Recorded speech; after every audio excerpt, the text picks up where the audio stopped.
2024 लोकसभा चुनाव से पहले बीजेपी खेलेगी बड़ा दांव। लागू होने जा रहा है यूनिफॉर्म सिविल कोड। शरिया कानून से बाहर होंगे मुसलमान। क्या देश भर में लागू हो जाएगा यूनिफॉर्म सिविल कोड?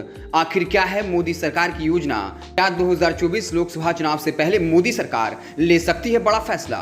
मुस्लिम पर्सनल लॉ बोर्ड क्यों कर रहा है विरोध? आखिर क्या है पूरा मामला और क्या होता है यूनिफॉर्म सिविल कोड? हम आपको पूरी कहानी बताएंगे। उससे पहले गुजारिश है, चैनल पर पहली बार आए हैं तो इसे सब्सक्राइब करें, वीडियो को लाइक करें। समान नागरिक संहिता क्यों है चर्चा में?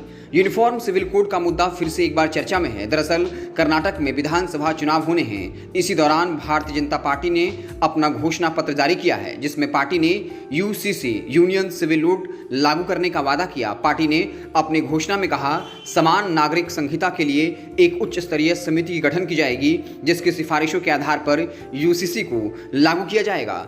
पूर्व में भी पार्टी कर चुकी है घोषणा। 2014 का लोकसभा चुनाव हो या 2019 का, दोनों ही चुनाव में पार्टी ने अपने घोषणा पत्रों में किया था यूनिफॉर्म सिविल कोड का जिक्र। पार्टी इसे जेंडर जस्टिस से जुड़ा मुद्दा बताती है। वहीं विधानसभा चुनावों की बात करें तो पार्टी ने पिछले साल गुजरात और हिमाचल प्रदेश चुनावों में भी अपने घोषणा पत्रों में यूसीसी का वादा किया था। बीजेपी का मानना है, जब तक भारत एक समान नागरिक संहिता को नहीं अपनाता है, तब तक लैंगिक समानता संभव नहीं हो सकती। क्या है समान नागरिक संहिता?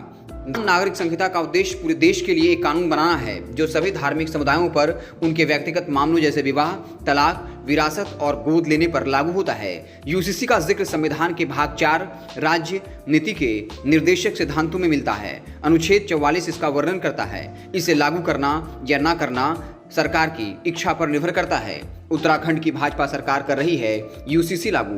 मई 2022 में पुष्कर सिंह धामी की उत्तराखंड सरकार में लौटने के महीनों बाद ही यूसीसी के लागू करने के लिए प्रक्रिया तेज हो गई है। हालांकि सरकार ने यूसीसी के दावों को जारी विजन डॉक्यूमेंट में जगह नहीं दी है, लेकिन चुनाव प्रचार के आखिरी दिन बीजेपी ने उसे उठाया था।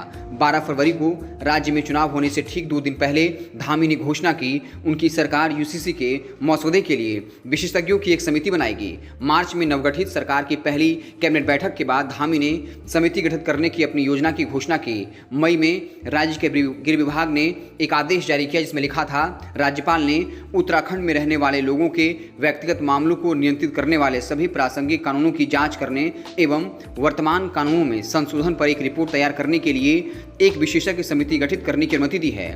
गोवा देश का पहला राज्य जहां यूनिफॉर्म सिविल कोड है लागू। गोवा इस समय देश का इकलौता राज्य है जहां समान नागरिक संहिता लागू है। यहां 1961 में गोवा की आज़ादी से ही कॉमन सिविल कोड लागू है। गोवा में पुर्तगाल सिविल कोड 1867 लागू है। क्या होता है गोवा का यूनियन सिविल कोड? उत्तराधिकार, दहेज और विवाह के संबंध में हिंदू, मुस्लिम और क्रिश्चियन के लिए एक ही कानून है। कोई भी माता पिता अपने बच्चों को पूरी तरह अपनी संपत्ति से वंचित नहीं कर सकते। यदि कोई मुस्लिम अपनी शादी का पंजीकरण गोवा में करवाता है तो उसे बहुविवाह की अनुमति नहीं होगी। गोवा में जन्मा कोई भी शख्स बहुविवाह नहीं कर सकता है। मुस्लिम लॉ बोर्ड क्यों करता है विरोध? समान नागरिक कानून का मुस्लिम पर्सनल लॉ बोर्ड विरोध करता रहा है। उसका मानना है ये मुसलमानों पर हिंदू धर्म थोपने जैसा है। अगर इसे लागू कर दिया जाए तो ये उसके अधिकारों को छीनने के बराबर होगा। मुसलमानों को 3 शादियां करने का अधिकार नहीं रहेगा। पत्नी को तलाक देने के लिए कानून का पालन करना होगा। शरीयत के हिसाब से जायदाद का बंटवारा नहीं होगा।